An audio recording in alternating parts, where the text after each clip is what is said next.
कि अभी 1 वर्ष चुनाव हुए महापौर का। महापौर में ये सोचा गया है पढ़ा लिखा, उद्योगपति, धनवान, बलवान, बुद्धिमान, हर तरह से था। ये वार्ड का विकास करेगा, नगर का स्मार्ट सिटी के नाम पे ये काम करेगा। लोग लालच में चुनाव लड़ने जाते हैं कमाने के लिए। इनसे बड़ी उम्मीदें रख के हम सब लोगों ने मतदान किया और भारी मतों से इनको जिताया, मगर ये खाक के पात निकल गए। सतना शहर के किसी भी वार्ड में जो ये सीवर नाम का विकास सड़क खोदकर अपनी एक नई पहचान बना रहा है, वहां कहीं भी कंप्रेसिंग का काम नहीं हो रहा है। केवल ये जो पाइप डाला जा रहा है, इसमें जब तक में इस योजना को क्रियान्वयन के रूप में लाया जाएगा तब तक में ये पाइप ही दब जाएंगे। अभी पुनः वही दुर्गति होगी। लेकिन ये जो दशा इस शहर की है, ऐसी दशा शायद कभी 30 साल पहले हमारे गांव में हुआ करती थी।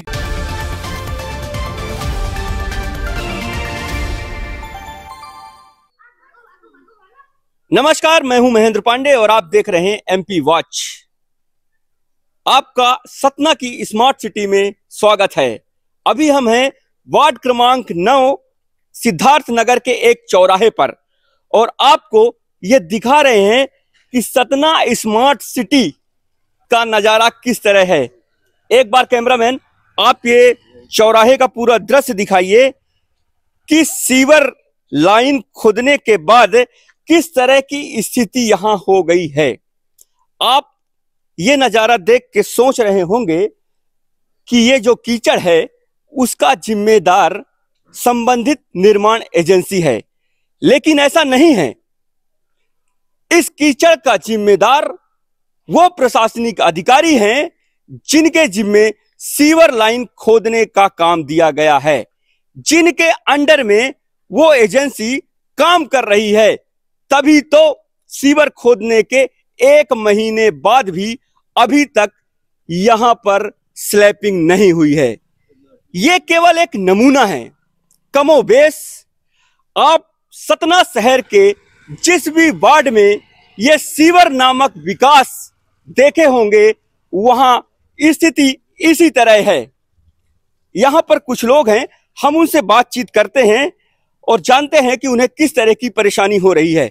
जी बताइए नाम अपना। मैं शारदा तिवारी और इस वार्ड के प्रतिनिधि के रूप में यहाँ पर काम करता हूँ। अच्छा, सही बात है। यहाँ पर रहने के बाद लोग कहते हैं कि सतना हमारा स्मार्ट सिटी में है, पर मुझे नहीं लगता कि किस तरह से सतना स्मार्ट हुआ। जिस प्रकार की दुर्गति यहाँ पर है, यहाँ के रहवासियों को किस तरह का कष्ट झेलना पड़ रहा होगा। हम लोग जिस जगह पे खड़े हैं, इसी से थोड़ा कुछ कदम आगे शासकीय प्राथमिक शाला है। अभी आप लोग देख रहे होंगे यहाँ पे छोटे बच्चे, आप दिखा सकते हैं, छोटे बच्चे भी यहाँ से जा रहे हैं, स्लिप होकर के गिर पड़ते हैं। किस तरह से घटिया निर्माण और जो भी निर्माण एजेंसी है वो जो काम कर रही है, उसमें किस तरह से पूरी मिट्टी नहीं हटाई जाती है। लोग ये कितने दिन हो गया ये सीवर खुदे हुए? ये 1 महीने से भी ऊपर हो रहा है। 1 महीने से अधिक? बिल्कुल बिल्कुल, निश्चित रूप से। और इसके पहले भी आप पार्षद हैं, तो आप नगर निगम के अधिकारियों से, महापौर से संपर्क नहीं किए? बिल्कुल बिल्कुल संपर्क किया गया है। अधिकारियों की हीला हवाली के वजह से ही पूरे शहर की ये दुर्गति है। ये केवल वार्ड नंबर 9 की स्थिति नहीं है, मुझे तो लगता है पूरे शहर में स्थिति है। फिर भी जहां पर कुछ रसूखदार लोग होते हैं, वहां पर ये एजेंसियां काम करती हैं, वहां पे अधिकारी लोग जांच भी करते हैं और तत्काल काम हो जाते हैं। लेकिन आम आदमी का जीवन दूभर है। हम लोग तो क्या है, पुराने जमाने में एक बात आया करती थी, जब हम लोग गांव से जाते थे तो जैसे ये आप देख रहे हैं यहाँ पे, तो ढर्रा कहलाता था। गांव की भाषा में ढर्रा भी कुछ इससे अच्छा हुआ। यहाँ इंजीनियर लोग अवलोकन करने का भी आए हों? बिल्कुल, कहीं कोई नहीं। आपका नाम भैया? अशोक सिंह। अशोक सिंह जी, यहाँ कभी कोई इंजीनियर आता है? कोई इंजीनियर नहीं आया। नहीं आते? कोई नहीं आता है यहाँ पूरे यहाँ रोडों में देखिए मलबा पड़ा है, नाली पूरी भटी पड़ी है और यहाँ पर जो बच्चे आते हैं दिन भर गिरते हैं इसी रोड में। अब बेचारे वापस हो जाते हैं उसको हाथ पैर धोने के लिए, स्कूल भी नहीं जा पाते और गाड़ियां भी स्कूल की फंस जाती हैं पूरे यार, रोज फंसती 1-2 गाड़ियां। ये आप देख सकते हैं कि यहाँ के लोगों का ये कहना है कि नगर निगम के जो जिम्मेदार अधिकारी हैं वो सीवर लाइन खुदने के बाद एक बार भी अवलोकन करने नहीं आए, जबकि उनकी ये पहली जिम्मेदारी है कि वो यहाँ आए और अवलोकन करें और देखें कि यहाँ क्या वास्तव में जनता को कोई समस्या हो रही है कि नहीं। यदि हो रही है तो उसका निदान कैसे होना चाहिए। मैं पूछना चाहता हूं कि नगर निगम के सब इंजीनियर, एसडीओ और ई किस लिए हैं। उनकी ये पहली जिम्मेदारी है कि वो जाएं, जिस प्रोजेक्ट का वो जिम्मा संभाल रहे हैं उस प्रोजेक्ट को कम से कम ईमानदारी के साथ उसका क्रियान्वयन कराएं। और भी लोग हैं, हम उनसे बात करते हैं।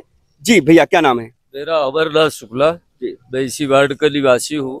तकरीबन आज 19 साल उसको रहते हुए, लेकिन ये जो दशा इस शहर की है, ऐसी दशा शायद कभी 30 साल पहले हमारे गांव में हुआ करती थी। जो आज की जो पोजीशन है, यही पोजीशन 30 साल पहले हमारे गांव में होती थी। आज हमारा गांव शहर से कई गुना बेहतर है। शायद उस तरह की रोड चौक में भी नहीं है। तो मुझे लगता है कि यहाँ रहने से अच्छा तो गांव में ही था, जो भले पहले जो जीवन था उसी तरह। इनका कहना है कि इससे बेहतर है कि हम गांव ही चले जाते। आपका नाम क्या है, बताइए?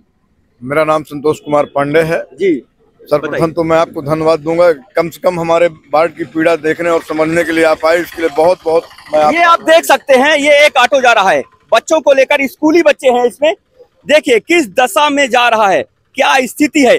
1 महीना हो गया है सीवर लाइन खुदे हुए, उसके बावजूद भी संबंधित निर्माण एजेंसी ने यहाँ से ना तो मिट्टी हटाई और ना ही यहाँ पर स्लैपिंग का काम किया।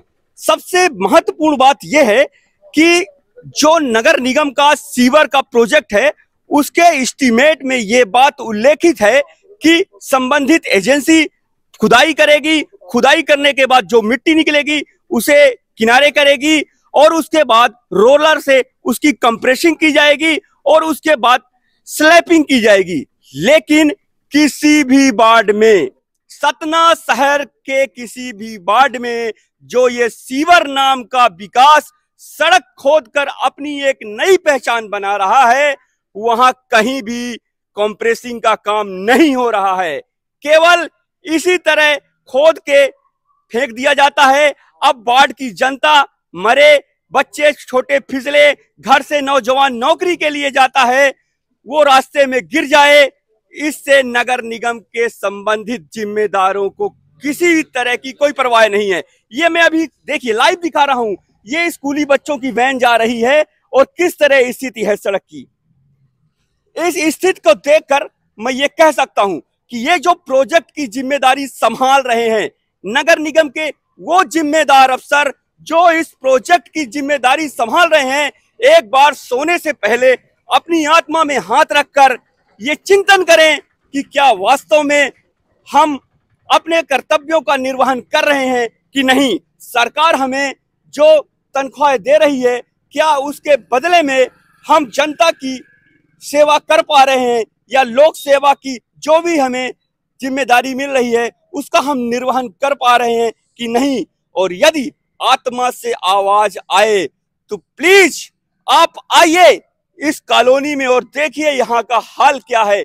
यहाँ बच्चे, बूढ़े, नौजवान सब परेशान है इस सीवर नाम के विकास से। जी भैया, और क्या बताना चाहेंगे आप? बस हो गया, क्या बताएंगे। और भी लोग हैं। हाँ, क्या बता रहे थे आप? बस मैंने आपको धन्यवाद देते हुए बात कहना चाहा कि वार्ड नंबर 9 में मैं 87 से यहाँ आ रहा हूँ, अध्ययन करने आया था, तब से ही मैं घर भी बना लिया, रह भी रहा हूँ, मगर ये पीड़ा, ये दर्द कभी हमने देखा नहीं है। और अनंतर भी जाते हैं तो इससे नहीं है। ये जिम्मेदार अधिकारियों का काम है कि अपने बेस कोई तैयार नहीं करते, वो किसी काम का एस्टीमेट नहीं बनाते हैं। उसमें पहले हमें क्या करना पड़ेगा, जैसे कि एक इंजीनियर का सहयोग होना चाहिए, एस्टीमेट बनना चाहिए कि पहले हमें उसके पीछे क्या क्या काम करना पड़ेगा, कितनी तकलीफ बढ़ेगी। आज पूरे वार्ड की एस्टीमेट तो रहता है। हाँ, तो उसका तरीके से काम भी तो नहीं हो रहा। एस्टीमेट दिख तो रहा है, तालाब की तरह भरा है, बच्चे छोटे छोटे गिर रहे हैं, सब्जी भाजी, दूध, पानी, दवा, दारू तक के लिए लोगों को आने जाने में तकलीफ हो रही है। घरों में कैद हैं लोग। आज 4 दिन से पानी गिर गया तो बस अब 1 हफ्ता से 15 दिन से लोग अपने घर के बाहर नहीं निकल पा रहे। ये पीड़ा, ये दर्द है और मैं तो आपसे इतना ही कहूंगा कि आपने बहुत बहुत अच्छा काम किया। कम से कम हमारी आवाज आप तो जानने की कोशिश किया। ये जो कुंभकर्ण की नींद में सो रहे हैं वो जगने वाले नहीं है, चाहे जो कुछ भी कर दें। उनको आर पार की लड़ाई लड़ने के लिए जब तक बाढ़ की जनता नहीं तैयार होगी तो कुछ नहीं होगा, और नगर निगम के सामने धर के बैठना पड़ेगा। काम रोक दिया जाएगा। और यदि ऐसी जी, स्थितियां बोलिए। हैं। क्या कहना देखिए, हम भी निश्चित रूप से 1-1.5 साल से, हालांकि मैं तो समाज सेवा के काम में हूं और मेरा जीवन ही समाज सेवा के लिए है। दुख इस बात का है कि हम उस सेवा को करना भी चाहते हैं और जो उच्च पदों पे बैठे हुए लोग हैं उन्हें जरा भी हम लोगों का दर्द नहीं समझ में आता। मुझे तो ये समझ में नहीं आता कि कब इन लोगों को ये दिखेगा कि यहाँ पर ये परिस्थितियां हैं, जिन स्थितियों परिस्थितियों से हम लोग जूझ रहे हैं। यहाँ पे अभी एक बैल खत्म हो गया था यही स्कूल के पीछे वाले में, और सीवर लाइन खुदी हुई थी। जब सूचना देने पर वो गाड़ी लेकर के आए, उसको किस तरह से वहां से बाहर निकालना पड़ा होगा। मतलब इस चीज को मैं अंदर से, मेरे हृदय की ये पीड़ा है जिसे मैं दुख के साथ व्यक्त कर रहा हूं कि कैसे हमारे इस वार्ड का विकास हो पाएगा। मुझे तो कुछ समझ में नहीं आता। और परिस्थितियां ये है, कभी कभी गुस्से में आते हैं तो लगता है कि इन कामों को ही रोक दिया जाए, भैया हमें ऐसे ही रहने दो। और ये जो सीवर लाइन का काम चल रहा है भाई साहब, ये जो पाइप डाला जा रहा है इसमें, जब तक में इस योजना को क्रियान्वयन के रूप में लाया जाएगा तब तक में ये पाइप ही दब जाएंगे। अभी पुनः वही दुर्गति होगी। लंबी लंबी बातें करने से नहीं होता है कि हम इस शहर में जो ये सीवर लाइन डाल रहे हैं इसकी वजह से यहाँ कोई कचरा नहीं दिखेगा, यहाँ गंदगी नहीं दिखेगी। वो तो ऐसी गंदगी दिखेगी कि आप देखिएगा, अभी ये पाइप लाइन ही पूरा दब जाएगा। जिस तरह यहाँ पर तो स्थिति ये है, पूरे नगर निगम को मुझे तो समझ में नहीं आता। वहां जब हम लोग अंदर जाने के बाद में ये स्थितियां लग रही हैं कि नगर निगम का हाल तो ये है कि 9 दिन चले 2.5 कोस, सब के सब वास्तव में अभी जो भाई साहब ने कहा कि कुंभकर्णी नींद में सो रहे हैं, वाकई सो रहे हैं। लेकिन ये स्थितियां इसलिए हैं कि उनके घरों तक, जहां पर उनके घर हैं, ऐसे उच्चाधिकारियों के या बड़े तबके के लोगों के वहां पे तत्काल सारे काम होते हैं। लेकिन जहां जन सामान्य व्यक्ति रहता है उसके लिए कहीं किसी प्रकार की कोई व्यवस्थाएं नहीं है, ना कोई सुनने वाला है। बहुत बड़ी बात कह रहे हैं पार्षद जी कि जहां पर जिम्मेदार अधिकारी, जहां पर बड़े अधिकारी, बड़े नेता जिस कॉलोनी में रह रहे हैं वहां सीवर में खुदाई होती है, दूसरे दिन कंप्रेसिंग हो जाती है, तीसरे दिन स्लैपिंग हो जाती है। लेकिन जहां भोली भाली जनता रहती है, जहां गरीब लोग रहते हैं, वहां खोद कर फेंक दिया गया। महीनों से लोग कीचड़ मिट्टी में गिर रहे हैं, पड़ रहे हैं, किसी से कोई लेना देना नहीं है। नहीं भाई साहब, ये कुछ बोल रहे थे, बताइए आप। मैं ये बोल रहा था कि अभी 1 वर्ष चुनाव हुए महापौर का। महापौर में ये सोचा गया है पढ़ा लिखा, उद्योगपति, धनवान, बलवान, बुद्धिमान, हर तरह से था। ये वार्ड का विकास करेगा, नगर का स्मार्ट सिटी के नाम पे ये काम करेगा। लोग लालच में चुनाव लड़ने जाते हैं कमाने के लिए। इनसे बड़ी उम्मीदें रख के हम सब लोगों ने मतदान किया और भारी मतों से इनको जिताया, मगर ये खाक के पात निकल गए। ये कुंभकर्ण की तरह सो गए, कभी आज तक दोबारा वार्डों में झांके नहीं, झांके तो उसको काम को देखे नहीं। हमें तो लगता है कि कमीशन खोरी का छुट्टा राज छोड़ दिया गया है, जनता मरे, अपने आप भाग के ऊपर चले। ये महापौर और ये यहाँ के प्रतिनिधियों का काम है और प्रशासन उसको मुख बना देख रहा है ऊपर से। ये पीड़ा है, दर्द है।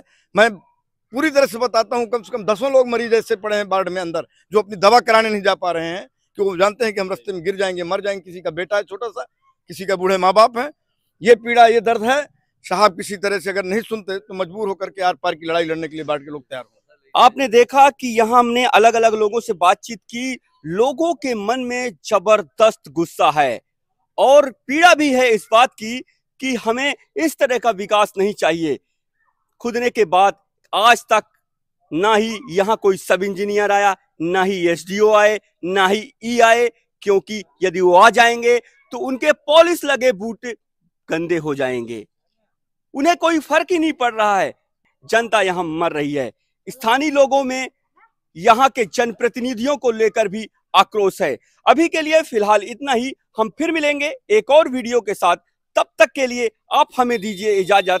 नमस्कार।